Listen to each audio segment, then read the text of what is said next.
Roots மக்களுக்கு வணக்கம். இன்னைக்கு நம்மளோட ஷோல யாரை பத்தி பேச போறோம், எதை பத்தி பேச போறோம் அப்படின்னா, பொதுவா எல்லாருமே இப்போ சோசியல் மீடியாவை திறந்தாலே அரசியல் என்ன நடக்குதுப்பா அப்படின்னு தான் பார்த்துட்டு இருக்காங்க. சினிமா அப்படிங்கிற ஒரு விஷயமே கிட்டத்தட்ட மறந்து போற ஒரு ஸ்டேஜ்ல தான் இருந்தது. திரும்பவும் எல்லா மக்களையும் சினிமா பக்கம் கொண்டு வந்தது ஒரு சில இன்சிடென்ட் தான். அதுல முக்கியமா சொல்லணும் அப்படின்னா, ரவி மோகன் கொடுத்த ஒரு பிரஸ் மீட், நம்மளோட சூப்பர் ஸ்டார் கொடுத்த ஒரு பிரஸ் மீட், அடுத்ததா அனிருத்துடைய மேரேஜோட டாக் தான் இப்ப ரொம்ப பெரிய அளவுல வைரலா போய்கிட்டு இருக்கு. ஏற்கனவே நாம இதை பத்தி பேசியிருக்கோம். பைல்வான் அவர்களும் இதை பத்தி நிறைய பேசியிருக்காங்க.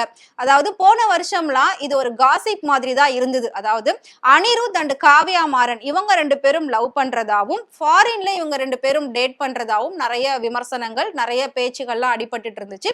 பட் இது வரைக்கும் ரெண்டு பேருமே அதை பத்தி எந்த ஒரு விஷயமும் வெளியிடவே இல்லை. ஸோ அபிஷியல் அனௌன்ஸ்மெண்டா அப்படி ஒரு விஷயமே நடக்கல அப்படின்னு தான் இருந்தது. அபிஷியல் அனௌன்ஸ்மெண்ட் வரவே இல்லை. பட் இப்போ அதை பத்தின ஒரு இன்ட்ரெஸ்டிங்கான இன்ஃபர்மேஷன் தான் சோசியல் மீடியா ஃபுல்லாவே வைரல் ஆகிட்டு இருக்கு. அதுக்கு முன்னாடி இப்போ மியூசிக் டைரக்டர் சாய் அபயங்கர் தான் எல்லா படத்துலயும் கமிட் ஆகிட்டு இருக்காரு. அனிருத் எங்கப்பா போனாரு, அவ்வளோ வைப் பண்ணுவாரு, பெரிய பெரிய ஸ்டார் படங்களுக்கு எல்லாமே அடுத்தடுத்து அவரோட மியூசிக்ல தான் வந்துட்டு இருந்தது. ஸோ அப்படி இருக்கும்போது இப்ப எங்க போனாரு, அதுவும் கருப்பு மாதிரி ஒரு பெரிய மூவி அவர் எப்படி மிஸ் பண்ணாரு அப்படின்னு சொல்லி எல்லாருமே தொடர்ந்து அவரை தேட ஆரம்பிச்சிருந்தாங்க. அவரோட மியூசிக்கை மிஸ் பண்ண ஆரம்பிச்சிருந்தாங்க. சோ அதனாலதான் இந்த விஷயம் இப்ப கன்ஃபார்மா மேபி வெளியில வந்திருக்கும் அப்படின்னு நினைக்கிறேன். சோ கூடிய சீக்கிரம் அனிருத்துக்கு அப்ப கல்யாணம் நடக்க போகுது, அதனாலதான் அவர் இப்ப ஆளே இல்லையா, ஃபாரின்ல போயிட்டாரா, அதுக்கான வேலைகள் நடக்குதா அப்படின்லாம் பல பேர் பலவிதமா பேசினாங்க. கிட்டத்தட்ட அந்த விஷயம் வந்து 70% கன்ஃபார்ம் ஆயிருக்கு. கூடிய சீக்கிரம் நாம எல்லாருமே அனிருத்தை ஒரு கல்யாண கோலத்துல பார்க்க போறோம். பொண்ணு யாரு அப்படின்னா வேற யாருமே இல்ல, ஆல்ரெடி கிசுகிசுக்கப்பட்ட காவ்யா மாறன் அவங்க தான். சோ காவ்யா மாறன் பத்தி நம்ம எல்லாருக்குமே தெரியும். கலாநிதி மாறன் அவர்களுடைய ஒரே மகள் தான். கிட்டத்தட்ட ஒரு 4000-5000 கோடிகளுக்கு அதிபதியா இருக்கக்கூடியவங்க தான் காவ்யா மாறன். சோ காவ்யா மாறன் வந்து சன்ரைசர்ஸ் ஹைதராபாத் டீமுடைய சிஇஓவா இருக்காங்க. சோ அதை தாண்டி பாத்தீங்கன்னா ஓனா சேட்டலைட் வச்சிட்டு இருக்கக்கூடிய ஒரே ஆள் அப்படின்னா நம்மளோட கலாநிதி மாறன் தான். ஸோ 4000-5000 கோடி சொத்து அப்படின்னு சொல்றதோட இன்னும் அதை தாண்டி பல கோடிகள் கண்டிப்பா அவங்க கிட்ட இருக்கும். அது எல்லாத்துக்குமே ஒரே சொத்து ஒரே அதிபதி அப்படின்னு கேட்டா அது நம்மளோட காவ்யா மாறன் தான். ஸோ காவ்யா மாறன் அனிருத் தொடர்ந்து வந்து இவங்களை பத்தி பேச்சு வர்றதுக்கான காரணம் என்ன அப்படின்னா, ஃபாரின்ல ரெண்டு பேருமே ஒன்னா மீட் பண்ண ஒரு சில ஈவெண்ட்ல அவங்க சாட் பண்ணியிருக்காங்க, அவங்க வந்து டேட் பண்ணியிருக்காங்க, ரெண்டு பேரும் சேர்ந்து நிறைய அவுட்டிங் எல்லாம் போயிருக்காங்க. அது சம்பந்தப்பட்ட போட்டோஸ் தான் சோசியல் மீடியால ரொம்ப வைரலா போயிட்டு இருந்தது. ஸோ அதை வச்சுதான் எல்லாருமே கன்ஃபார்மா சொல்லியிருந்தாங்க இவங்க ரெண்டு பேர் லவ் பண்றாங்க, சோ இங்க லவ் பண்ணா தெரிஞ்சிடும் அப்படின்னு சொல்லிட்டு ஃபாரின்ல போயிட்டு லவ் பண்றாங்க, டேட் பண்றாங்க அப்படின்லாம் சொல்லியிருந்தாங்க. இப்போ திரும்பவும் அதை பத்தி வர்றதுக்கான காரணம் என்ன அப்படின்னா, கொஞ்சம் மாதங்களாவே அனிருத் வந்து சென்னையில கிடையாது, அதாவது தமிழ்நாட்டிலேயே அவர் கிடையாது, ஃபாரின்ல தான் இருந்துட்டு இருக்காரு.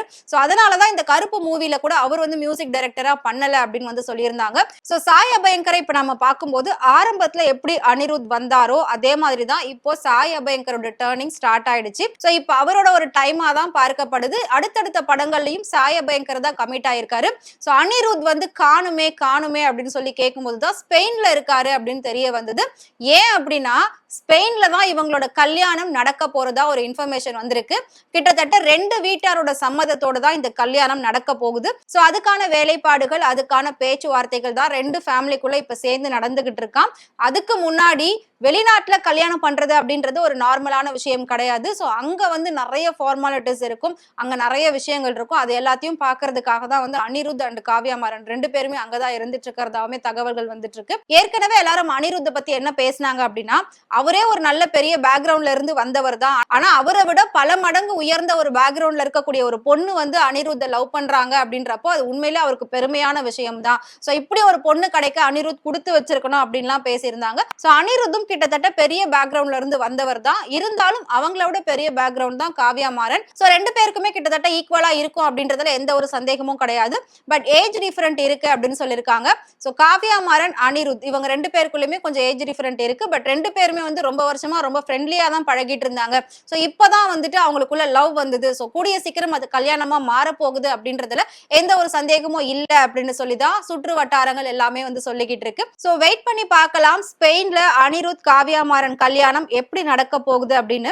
பொதுவா நம்ம வந்து பெரிய பெரிய செலிபிரிட்டிஸோட கல்யாணம் அப்படின்னாலே அது ரொம்ப பெருசா பார்ப்போம். அது ரொம்ப பெருசா பேசப்படும். ஏன் அப்படின்னா கல்யாணம் அப்படிங்கிறது கிட்டத்தட்ட ஒரு 10-15 நாள் திருவிழா மாதிரி அவங்க எல்லாம் பண்ணுவாங்க. 10-15 நாள் தாண்டி முகேஷ் அம்பானி வீட்டுல நடந்த அனந்த் அம்பானியுடைய கல்யாணம் கிட்டத்தட்ட 1 மாசம் 2 மாசம் வரைக்கும் வந்து நடந்துகிட்டு இருந்தது. அது மட்டும் இல்லாம என்கேஜ்மெண்ட் அண்ட் கல்யாணம் இதுக்கு நடுவுல பயங்கரமான கேப் வச்சு ஒவ்வொரு நாளும் ஒவ்வொரு விதமான ஃபங்க்ஷன் சொல்லி அதுக்கு ஒரு பேரு கொடுத்து அதெல்லாம் செலிப்ரேட் பண்ணாங்க. அதாவது கோடீஸ்வரங்கள்லாம் பணத்தை எப்படி செலவு பண்றதுன்னு தெரியாம இந்த மாதிரி எல்லாம் வந்து வேஸ்டா செலவு பண்ணுவாங்க. அந்த வகையில பாக்குறப்போ இந்தியாவிலே நம்பர் 1 பணக்கார லிஸ்ட்ல இருக்கக்கூடியவங்களும், அதே மாதிரி உலக அளவுல பார்த்தாலும் பணக்கார லிஸ்ட்ல இருக்கக்கூடியவர் தான் கலாநிதி மாறன். அவருடைய ஒரே ஒரு மகள் காவ்யா மாறனுடைய கல்யாணம் இன்னும் எவ்வளவு பிரம்மாண்டமா நடக்க போகுது அப்படின்றத நாம வெயிட் பண்ணி பார்க்கலாம். ஏற்கனவே ஒரு தமிழர்களுடைய கல்யாணம் வந்து ஜப்பான் நாட்டுல நடந்தது. அதுவே பெருசா பேசப்பட்டது. உங்க எல்லாருக்குமே கண்டிப்பா தெரிஞ்சிருக்கும். நெப்போலியன். அவங்களோட மகன் கல்யாணம் ரொம்ப கோலாகலமா ஜப்பான்ல பண்ணியிருந்தாங்க. நிறைய நடிகர்கள் நடிகைகள்லாம் இங்க இருந்து போயிட்டு ரொம்ப ஜாலியா செலிப்ரேட் பண்ணாங்க. அந்த வகையில இப்ப அடுத்ததா ஒரு செலிபிரிட்டிஸோட கல்யாணம் ஸ்பெயின்ல நடக்குது அப்படின்னா இன்னும் பெரிய அளவுல அது கண்டிப்பா பேசப்படும். இந்த கல்யாணம் தமிழ்நாடு இந்தியாவை தாண்டி உலக அளவிலே பேசப்படும் அப்படின்னு சொல்லப்படுது. வெயிட் பண்ணி பார்க்கலாம் இவங்களோட கல்யாணம் தேதி எவ்வளவு சீக்கிரம் அறிவிக்க போறாங்க அப்படின்றதையும். காவ்யா மாறன் அனிருத் ஜோடி உங்களுக்கு பிடிச்சிருக்கு அப்படின்னு நினைச்சீங்கன்னா மறக்காம அவங்கள பத்தி கமெண்ட்ல சொல்லுங்க. இதே மாதிரி இன்ட்ரெஸ்டிங்கான விஷயங்கள் சினிமாவை பத்தி டே பை டே தெரிஞ்சுக்கணும் அப்படின்னு நினைச்சீங்கன்னா மறக்காம ஃப்ரெண்ட் சேனலை ஃபாலோ பண்ணிக்கோங்க.